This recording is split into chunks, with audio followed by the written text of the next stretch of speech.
ጤና ይስጥልኝ የተወደዳችሁ የኮከብ ስፖርት ቤተሰቦች፣ የተለያዩ የዝውውር መረጃዎች እየወጡ ይገኛል። ኒኮ ዊሊያምስና አርሰናል ዳግም ስማቸው ተያይዟል። ይህንን ጉዳይ እናያነሳለን። የማኑ ኮኔና የማንቸስተር ዩናይትድ የዝውውር ጉዳይ አሁን መነጋገሪያ ከሆኑ ጉዳዮች መካከል አንዱ ነው። ይህንን እናነሳለን። ፒኤስጂ ከአዩብ ባዲ ጋር ያደረገው የዝውውር ሁኔታ ምንድን ነው የሚለውን ነገር እናነሳለን። ኤንዞ ፌርናንዴዝ የፍጻሜ ጨዋታ በኋላ አስተያየቱን ሰጥቷል። ይህንን ጉዳይ እንመለከታለን። ከሊዮኔል ሜሲ ጋርም እንዲሁ የተያያዙ ጉዳዮችን ከማንቸስተር ዩናይትድ ከአርሰናል ጋር የተያያዙ የዝውውር መረጃዎችን ወደ እናንተ እናደርሳለን። አብራችሁ እንድትቆዩ እንደዚሁ እንጋብዛለን። እንግዲህ በክረምቱ የተጫዋቾች የዝውውር መስኮት አርሰናል ራሱን ለማጠናከር የተለያዩ ተጫዋቾችን እየተመለከተ እንደሆነ ይታወቃል።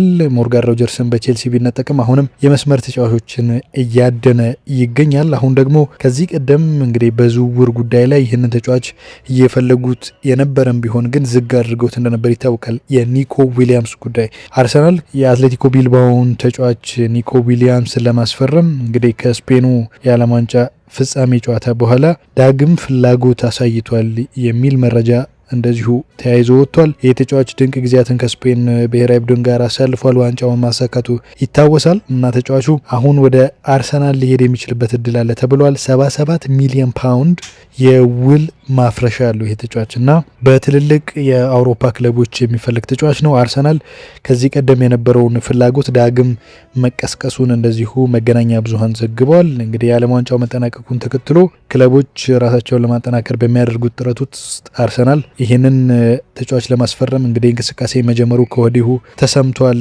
ማለት ነው። ሌላኛው የዝውውር ጉዳይ የማኑ ኮኔ የዝውውር ጉዳይ ነው። ይሄ ተጫዋች በፈረንሳይ ብሔራዊ ቡድን ውስጥ በዓለም ዋንጫው ድንቅ ጊዜያትን ካሳለፈ ተጫዋቾች መካከል አንደኛው ነው። የፈረንሳይ ብሔራዊ ቡድንና የሮማ አማካይ የሆነው ማኑ ኮኔ አሁን 25 ዓመቱ ላይ ነው እና ወደ ፕሪሚየር ሊግ ለማምራት ከፍተኛ ፍላጎት አለው ተብሎ እና ማንቸስተር ዩናይትድ ዝውውሩን ለመፈጸም ከወዲሁ ቅድሚያውን የወሰደ ክለብ ሆኗል። አርሰናልም የዚህ ተጫዋች ሌላኛው ፈላጊ ነው። ስለዚህ ማኑ ኮኔን ለማዘዋወር ማንቸስተር ዩናይትድ እና አርሰናል የሚፋጠጡበት ሁኔታ በቀጣይ ጊዜያት ልንመለከት እንችላለን። ይህን ተጫዋች እንግዲህ ፈረንሳይ በግማሽ ፍጻሜው በስፔን 2-0 ከተሸነፈች በኋላ ኮኔ ሜዳ ላይ እንግዲህ እንባውን ሲያፈስ እንደነበር እናስታውሳለን። ብዙዎች አይን ውስጥ መግባት የቻለው እንዲሁ ያኔ ነበር። ተጫዋቹ ባለፉት 2 ዓመታት በጣሊያን 82 ጨዋታዎችን አድርጓል። ክለቡ ሮማ 3ኛ ደረጃ ላይ ሆኖ እንዲጨርስ ካደረጉ ወሳኝ የክለቡ ተጫዋቾች መካከል አንደኛው ነው እና ማንቸስተር ዩናይትድ ቅድሚያ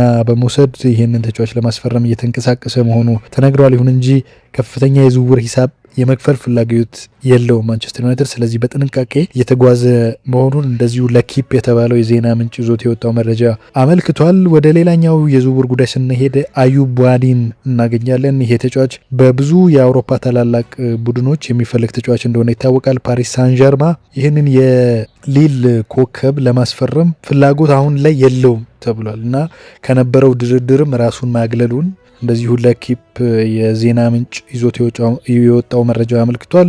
እንግዲህ 18 ዓመቱ ባዲ ከሞሮኮ ቡድን ጋር በዓለም ዋንጫው ላይ ድንቅ ጊዜያትን አሳልፏል ማለት ይቻላል። በተለይ ድንቅ ብቃቱን ለአውሮፓ ታላላቅ ክለቦች አሳይቷል ማለት ይቻላል እና የፒኤስጂ አሰልጣኝ ሉዊስ ኤንሪኬ እንግዲህ ለክለቡ ወጣት ተጫዋቾች በዋናው ቡድን ውስጥ ግልጽ የመሰለፍ እድል መስጠት ይፈልጋሉ እና በዚህ ምክንያት አዩብ ባዲን ጨምሮ ሌላ አማካይ ተጫዋች ላለመግዛት ወስነዋል የተባለው እና ዋናው ምክንያት ይሄ መሆኑ ተነግሯል። ራሱንም ከአዩብ ባዲ የዝውውር እንቅስቃሴ ማግለሉን ፒኤስጂ እንደዚሁ አስታውቋል። ለኪፕ ነው ይህንን መረጃ ይዞት እየወጣው ማለት ነው። ሌላኛው የዝውውር ጉዳይ ኢስማኤል አሳርን ይመለከታል። ማንቸስተር ዩናይትድ እንግዲህ ነቃ ያለ የዝውውር ጊዜያትን እያሳለፈ እንደሆነ ይታወቃል። በተለይ በፕሪሚየር ሊጉ የሚጫወቱ ተጫዋቾችን ማደል ላይ ነው ያተኮረው ማንቸስተር ዩናይትድ።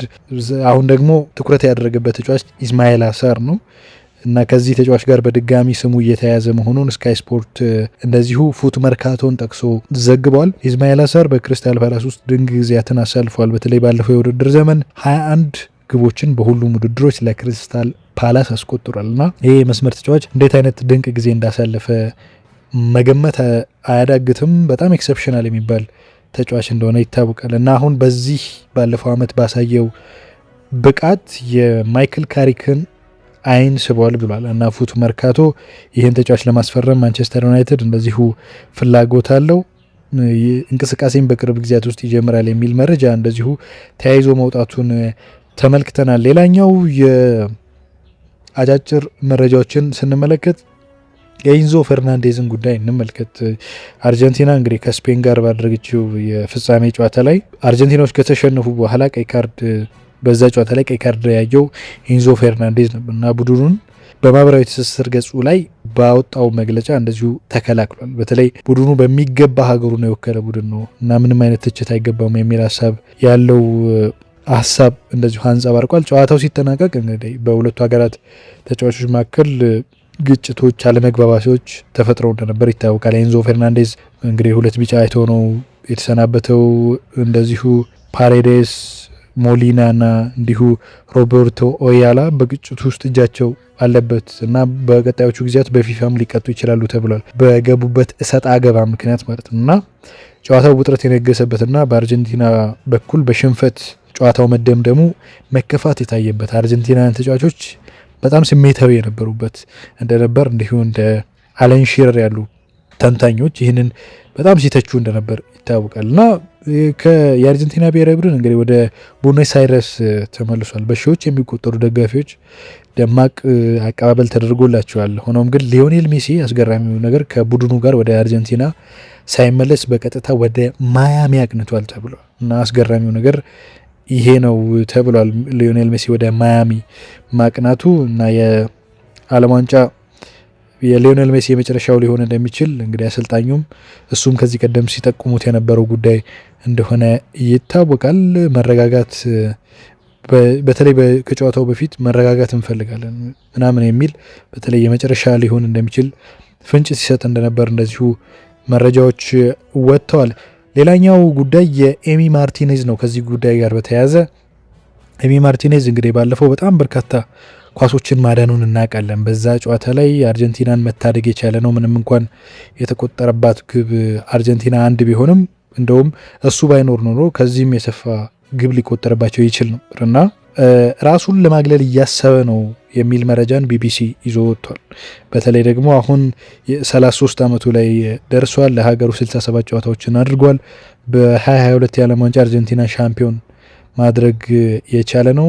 ያኔ ደግሞ የወርቅ ጓንቱን ያሸነፈው እሱ ነበር እና በአሁኑ ወቅት ከቪላ ጋር እስከ 29 ውል አለው። አሁን ደግሞ ከጣሊያኑ ዩቬንቱስ ጋር ስሙ እየተያያዘ ይገኛል እና ከብሔራዊ ቡድን ራሱን ለማግለል እያሰበ ስለመሆኑ እንደዚሁ ቢቢሲ ይዞት የወጣው መረጃ አመልክቷል። የዓለም ዋንጫውን እንግዲህ በሰቀቅንና በሽንፈት ማጠናቀቁ ለተጫዋቹ ከፍተኛ ስሜታዊ ጉዳት ፈጥሯል ነው የተባለው እና አሁን ያለው ሁኔታ ከብሔራዊ ቡድኑ ስለ መራቅ እንዲያስብ አድርጎታል የሚል መረጃ ነው እንደዚሁ የወጣው። የኮከብ ስፖርት ቤተሰቦች ለዛሬ ያዝናቸው አጫጭር ጉዳዮች ይህንን ይመስላሉ። መልካም ጊዜ ይሆነላችሁ።